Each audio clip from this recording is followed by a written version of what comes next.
Great Sunday, Mike. Fifth Sunday of Lent.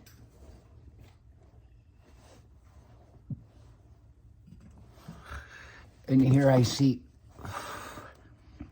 that Kari Lake chick out there is attacking the confused religious people, trying to confuse them even more in this prayer meeting thing she's having.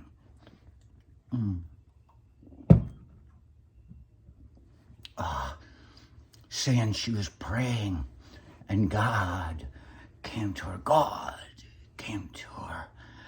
And basically, in a nutshell, told her screw up everybody around her just to make her own way of life better. She's lying to them, saying that God came to her while she was praying and told her she's not going to win in the way that she thinks, like an election, but she will have the victory. Oh, what about people praying that makes them believe anything that comes into their head? You know, just because God tells you something doesn't mean you have to do it.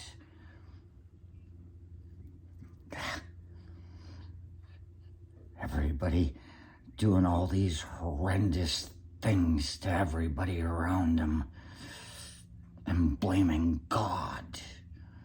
This is the free will that the real God supposedly gave to you. Use it. It's fun. I had a dream once, what you might call a calling. I was to be a priest before I got exiled as a young person. They said, not welcome. Fucking altar boy.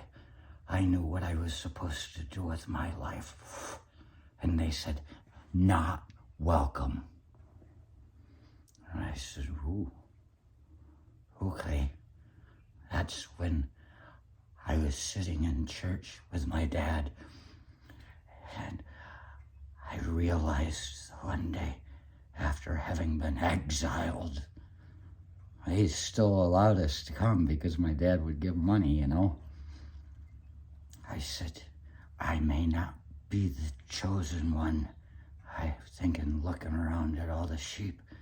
I said, but if Jesus is coming back, he's gonna need a friend. Maybe I'm Judas. So I then got a call back shortly thereafter that the church wanted me back. My mother was on the phone talking, and they were saying, we want him back.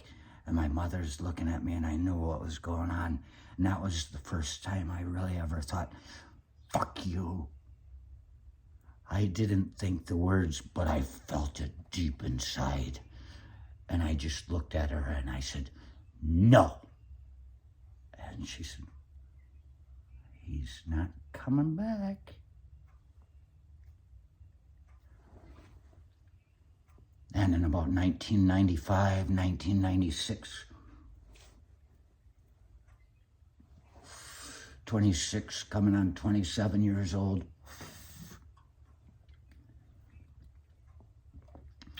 I had a dream. I dreamed that I was driving through the pitch black night of Nebraska, someplace like Nebraska, through the fields, and there was corn. I was going down the straight road and there was corn in the fields everywhere. And I'm driving, and from the horizon came this thing, and I was getting closer and looking bigger and bigger, and it was this golden arc. It was hitting the ground and coming towards me.